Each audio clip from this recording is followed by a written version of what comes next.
오늘의 큐티 말씀은 욥기 35장 1절부터 25절입니다. 제목 하나님이 하신 일을 찬송하라. 하나님은 정의로우시다. 먼저 앞뒤 문맥을 살펴보겠습니다. 욥의 세 친구들이 욥에게 제대로 대꾸하지 못하자 엘리후가 화를 내며 등장하였는데 욥에게 최대한 예의를 갖추며 자신의 의견을 제시하고 있습니다. 하나님은 잘못 판단하지 않으시니 욥이 받는 고난은 욥의 죄 때문이며 결국 욥은 잘못을 인정하고 회개해야 한다는 논리입니다. 엘리후는 욥의 말을 인용하면서 욥의 잘못을 찾아 나서는데 욥이 당하는 고난의 원인을 제대로 알지 못하면서 욥이 악인이라고 단정 지어버립니다.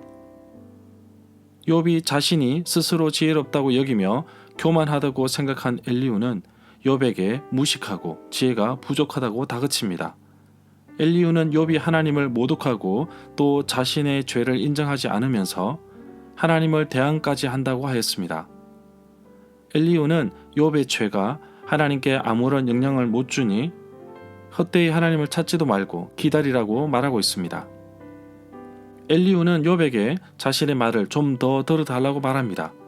할 말이 많은데 창조주 하나님은 의로우신 분이셔서 악인에게는 벌을 내리고 의인에게는 복을 내린다고 말합니다. 그렇기 때문에 마음을 돌려 순종하게 되면 평안을 누리고 경건한 자들이 고난을 받을 때 구해주시고 또 고통당할 때에 귀를 기울여 주신다고 말합니다. 그렇기 때문에 엘리후는 욥에게 제발 정신을 차리고 하나님을 찬양하고 하나님이 하시는 일을 보라고 합니다.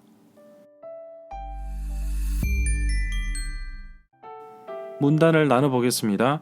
1절부터 15절은 자신의 말을 좀 더 들어보라는 엘리후, 16절부터 25절은 하나님이 하신 일을 기억하라.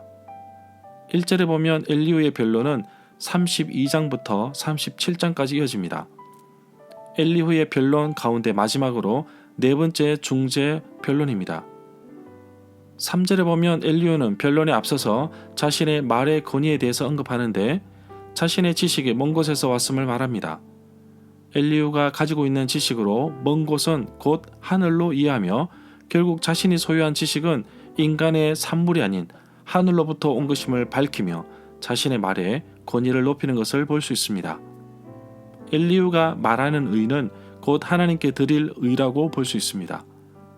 4절에 보면 엘리후는 마지막 변론에서 자기 자신의 지식이 세상 학문과 달리 하나님으로부터 온 것임을 강조하면서 이 변론이 진실하며 완전한 것임을 아주 직설적으로 표현하고 있음을 볼 수 있습니다.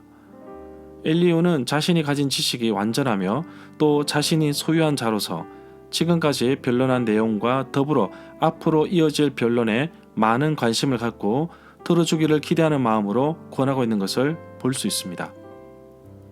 8절에 보면 엘리후는 8절부터 10절까지 의인을 향한 하나님의 일하심을 표현하고 있습니다. 이 구절의 끝부분에 보면 의인들도 세상에서 고난과 어려움을 당할 수 있음을 표현하고 있습니다. 하나님의 일하심을 9절에서 결과절로 표현하고 있습니다.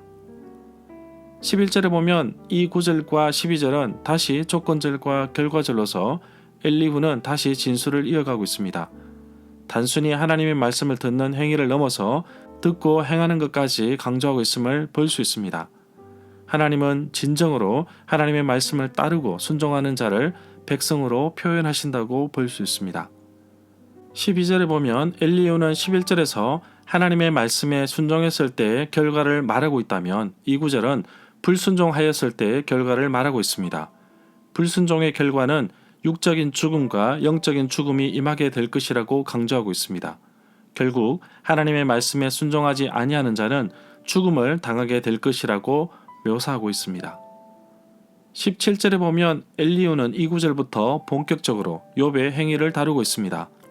앞서 15절과 16절에서 고난을 통하여 의인을 죄악에서 돌아오게 하신 분도 하나님이신데 엘리후는 이 구절에서 욥을 향하여 적용시키고 있습니다. 욥은 하나님이 자신에게 허락하신 회개의 기회를 거부하였다고 생각한 것 같습니다. 결국 회개하지 않는 자들에게 하나님의 심판이 임하는 것처럼 욥에게도 임박성을 강조하여 설명한다고 봅니다. 20절에 보면 엘리후는 욥에게 죽기를 갈망하지 말라고 경고하고 있음을 볼 수 있습니다. 이러한 겉면은 이미 욥이 자기 세 친구들과의 논쟁 가운데서 죽기를 갈망하는 모습이 있었기 때문으로 이해할 수 있는데 7장 15절, 16절, 14장 13절에서 그 내용을 찾아볼 수 있습니다. 그렇기 때문에 엘리후는 욥에게 단순히 고통에서 벗어나기만 바라지 말고 고통을 자신에게 허락하신 하나님의 의도를 잘 깨닫고 하나님께 회개할 것을 권면하고 있는 것을 볼 수 있습니다. 22절에 보면 이 구절은 엘리후의 4차 변론 가운데 세 번째 문단으로 36장 22절부터 37장 13절까지 이어집니다. 엘리후는 하나님의 전능하신 권능을 통하여 하나님께서 욥을 높이시기도 하실 분이심을 진술하는데 단순히 신분만 높이는 진술이라기보다는 이미 소유하신 신분을 증명하는 것으로 이해할 수 있습니다. 이러한 내용은 앞으로 엘리후의 전개된 변론들이 하나님이 행하셨던 권능과 큰 관계가 있다는 것을 보여주기 위함이라고 할 수 있습니다. 절마다 상세한 설명과 구절 해석, 핵심 내용, 중심 줄거리는 네이버 블로그에 올려져 있습니다. 내게 주시는 교훈입니다. 엘리후는 5절에서 어느 누구도 멸시치 않으시는 전능하신 하나님에 대해서 또 자비로우신 하나님에 대하여 강조하고 있는 것을 볼 수 있습니다. 오늘날 힘들게 살아가는 성도들에게 참으로 위로와 힘이 되는 구절입니다. 누구 하나 하찮게 여기지 않으시고 귀한 자녀로 삼으셔서 하나님의 특별한 계획 속에서 살아가게 하심을 감사드립니다. 항상 나를 기억하시고 보호하시는 하나님을 기억하며 내가 당하는 고난의 현실과 어려움 속에서도 믿음으로 승리하는 삶을 살아가기를 소망합니다.